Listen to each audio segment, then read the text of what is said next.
전격 출력이 난도뼈에 4개를 더하면은 전격 출력이 된다. 난방 부하. 난방이 필요한 얘기죠. 급탕 부하. 배관 부하. 예열 부하. 이렇게 되어 있어요. 자, 이 중에서 전격 출력은 4개를 더한 건데 다른 의미는 없을까? 이거 좀 알아야 돼요. 만약에 보일러를 가동을 한다? 그런데 가동을 해서 실제로 이용을 하는 열. 실제로 이용을 하는 건 뭐냐? 2개만 이용을 하는 거예요. 이건 이용 안 하는 거죠. 배관 소개가 뜨거우니까 겉에는 차가운 공기하고 겨울철에 공기하고 접촉하고 있으니까 빠져나와서 손실이 된다는 의미예요. 예열부하는 뭐죠? 처음에 식었던 보일러가 정상 온도로 올라올 때까지 그냥 처음에 시동 걸 때 필요한 열량이라는 거예요. 그래서 진짜 보일러를 가동하면은 사용자가 이용을 하는 열량은 요 2개밖에 안 되죠. 그래서 이것을 뭐라고 하냐? 방열 출력이라고. 열을 방출해서 이용하는 거예요. 방열 출력. 그런데 어차피 보일러를 계속 가동을 했어. 보일러가 식지는 않았어요. 계속 가동을 해서 계속 보일러를 가동을 하면은 결국에는 물이 왔다 갔다 하고 순환하고 그러면 계속 배관을 통해서 보내질 것이고 배관을 통한 손실은 계속 있을 거예요. 그래서 보일러를 계속 틀어서 사용한다면 이 3가지는 열량이 다 필요합니다. 진짜 방에서, 진짜 주방에서, 진짜 목욕탕에서 이용하는 그 모든 열량의 플러스 거기까지 도달하기까지 배관을 통해서 공급이 되니까 배관을 통해서도 손실이 조금씩 될 거예요. 따라서 이 3개는 보일러를 항상 가동해서 만약에 사용을 하고 있다 그러면 어때요? 이 3개는 꼭 들어가는 거죠. 그래서 이것을 상용 출력이라고 해요. 방열 출력은 뭐라고? 이것이 실제 이용하는 열이에요. 알겠죠? 실제로 이용하는 열을 방출해서 이용하는 그런 출력이에요. 그 다음에 이제 A열 부하까지 다 더한 것이 뭐죠? 이게 난도배열이라는 거죠. 이게 전격 출력. 알겠죠? 이 4개를 다 더하면은 전격 출력이에요. 자, 그러면은 난방 부하는 어떻게 구했느냐? 그거죠. 난방 부하는 첫 출발점이 뭐냐? 벽이었어요. 벽에서 손실되기 때문에 손실되는 열을 방열기가 보충해줬고 방열기가 보충하려면은 본체에서 보내줘야 됐어요. 그래서 난방 면적 곱하기 벽체 열 통과율 곱하기 실내와 겨울철에 차가운 실외 외경도 영하의 온도죠. 그 열량이 난방 부하가 이제 방열기로 계산했어요. 그러니까 방열기 면적 방열기의 열 통과율 방열기 열 통과율은 방열 개수입니다. 곱하기 방열기 빼기 실내 온도 이렇게 됐어요. 방열 빼기 실내 온도. 처음 기초부터 설명을 하니까 주목을 해서 잘 보셔야 돼요. 누구 한 사람 말이야 강의가 아니에요. 그 다음에 이것은 본체에서 계산하면은 계속 뜨거운 물 보내니까 온수 순환이야. 곱하기 온수의 비열 곱하기 뜨거운 물 보낼 때 송수 다시 방에서 열 품고 나서 보일러로 되돌아오는 환수 온도. 뒤에 온도장을 뺐습니다. 온도라는 말은 빼고 적었어요. 결국에는 이 두 개는 면전온, 면통온 똑같죠. 전달의 온도차. 이것도 면전온 똑같죠. 방열기의 열전달률, 열통과의 방열 계수라는 용어로 부르니까. 그 다음에 양비온. 열량이기 때문에 부하가 열량이니까 다 양비온 아니면은 면전온이라고 그랬죠. 기본 공식이. 흐름이 전부 다 면적은 아니면 양비용이에요. 이 난방 부하가 별도로 구해진다고 해서 이게 보일러의 전체 출력은 아니라는 거예요. 그저 한 부분입니다. 한 부분. 그래서 보일러의 전격 출력을 구한다? 그러니까 다 포함한 거죠. 전격 출력을 구한다? 1차 시험 문제에서는 그렇게 기호로만 나오죠. 2차 시험 문제에서는 구하라 이게 나오죠. 구하라. 보일러에서 필요한 전격 출력, 보일러 전체에 필요한 이만큼의 열량, 이게 뭐냐? 이게 보일러에서는 유효열이라고 해요. 유효열. 이만큼을 다 본체에서 버너에서 불을 떼가지고 나오면은 그 나오는 연소 열량 가운데서 이 네 가지 열량이 필요한 만큼은 다 흡수를 해줘야 돼요. 보일러 본체 내에서 물이 흡수해야 되는 거, 흡수하는 열량 전체를 유효열이라고 해요. 흡수 안 하고 불 쪽으로 싹 날아가 버리는 것보다 손실열이라고 해요. 본체에서는. 알았죠? 그게 손실. 본체 입장입니다. 반드시 이만큼은 네 가지의 열은 흡수를 해줘야 돼요. 사람하고 말하면 뱃속에서 창자에서 흡수를 해줘야 되는 칼로리하고 똑같아요. 흡수가 안 되면 똥으로 나가잖아요. 보일러로 말하면 불 쪽으로 날아가는 거죠. 자, 두 번째 열량 어떻게 구하냐? 급탕이에요, 급탕. 급탕 구한데 급탕은 급히 신속하게, 탕은 데운다, 국물을 데운다 그랬죠. 물을 급히 데피는 거죠. 신속하게. 집에서 말할 때 온수 쓴다 그러는데 이게 온수 쓰는 거죠. 급탕이. 그리고 여기 나오는 온수는 그 온수가 아니에요. 여기 온수 순환은 어디로 도는 거죠? 방바닥이라든지 아니 뭐예요? 방열비라든지 이렇게 계속 순환하고 있는 거예요. 이걸 빼서 쓰는 게 아니에요. 방바닥 돌고 다시 본체로 돌아가고 방바닥 돌고 본체로 돌아가는 것이지 저 물은 빼서 쓰는 물이 아니에요. 저 물은 계속 밀폐돼서 갇혀가지고 계속 돌고 있기 때문에 속에 찌꺼기니 뭐니 시커멉니다. 물이 주기적으로 빼내서 청소해줘야 돼요. 물 갈아줘야 돼요. 급탕은 그게 아니죠. 보일러 본체 보면요 밑에 이렇게 버너가 있다고 칩시다. 연통이 있어요. 지금 기름보일러 구조입니다. 그러면 불을 떼면은 이 통 안에 있는 물이 데펴져서 송수가 나가고 되돌아오면 환수가 이렇게 되돌아오죠.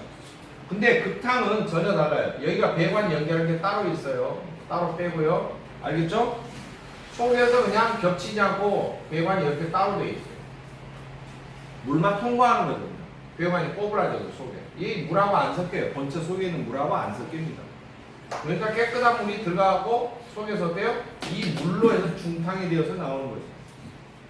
이게 기름보일러는 중탕, 이중가열식을 사용해요. 간접가열식이라고 하고 가스보일러 같으면 관이 별도예요. 알겠죠? 이 물이 담아진 본체가 조그만해요. 그냥. 그리고 옆에 배관이 따로 지나가. 뭐 버너가 이쪽 버너 같으면은 급탕. 그 다음에 전체적으로 타면은 뭐예요?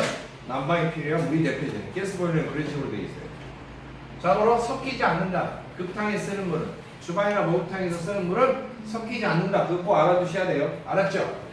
자, 그게 급탕이라고. 목욕탕. 이게 온수 아니에요? 예? 목욕탕, 주방 이런 데 쓰는 거예요. 온수라고 부르면 안 돼. 온수 순환이야. 그럴 때 보통 공부할 때 헷갈린단 말이에요. 여러분들.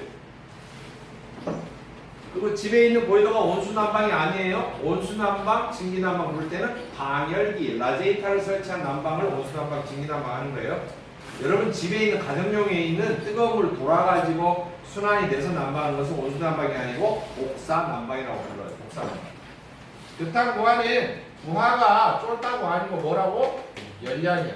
따라서 열량은 양비온 아니면 면전온이에요. 급탕량 얼마나 뜨거운 물을 쓸 것이냐 양 곱하기 급탕의 비열. 어차피 급탕이 온수 비열이죠. 왜? 물이니까 온수 비열이나 급탕 비열이나 문제 조건에가 없으면 다 뭐예요 이게? 물 아니니까 물이니까 얼마? 1이죠. 1kcal per 킬로그램 도시 비열. 별다른 조건 안 줄 때가 많아요. 이거 자동으로 물 쓰니까. 여러분 주방에서 또는 목욕탕에서 샤워하는데 물 뜨거운 물 써요? 아니면은 수온을 써요? 수온 써요? 수온? 아니죠. 그 돈 많은 사람들도 안 쓰는 겁니다. 급탕 비열. 그리고 무엇이냐? 급탕 빼기 뭐냐? 급수 온도예요. 여기서 급수가 되고요. 대표적으로 나올 때는 급탕이라고 해요. 알겠죠? 급탕 또는 나올 출, 나갈 출에서 출탕이라고 해요. 출탕. 혼동될 수도 있어. 급수, 온수 그렇게 해도 출제위원이 내는 수가 있어요. 네? 이해됐죠? 요것은 용어가 정확해요. 송수, 탄수 나라고 들어오는 건 똑같은데 이 급탕 용어는 출제위원들이 참 헷갈려서 원래 급탕 해줘야 되는데 출탕 국회의원 출마도 아닙니다. 온수 이런 식으로 이야기해요. 온수 온도. 그럼 이제 헷갈리기 시작한 거예요. 온수 순환량인가? 이거 아니에요. 온수 순환하는 이쪽은 순환이고요. 순환하는 쪽에 용어는 송수, 환수 정확해요. 들어오고 나오고 보낼 송, 바이바이 환 되돌아오는 거죠. 응? 알겠죠? 그러니까 미스터 선샤인 용어로 말하는 소음사 이거 굿바이가 아니에요. See you again이죠. 우리 다시 보게. 어디서 오는 거 다시 보잖아요. 다시 들어가는 거죠? 감동이에요. 자, 급탕량, 급탕열, 급탕 온도차 이렇게 해도 됩니다. 이게 무엇이다? 급탕의 필요한 영향이다. 그러면 3번 이제 뭐가 있어? 배관부가 있겠죠? 네. 배관을 통해서 손실되는 거야. 배관을 통해서 손실이 돼. 그러면 이게 뭐냐? 배관의 표면적. 얼마나 배관이 노출이 되니까. 그렇죠. 곱하기 배관의 열 통과율. 안 어렵죠?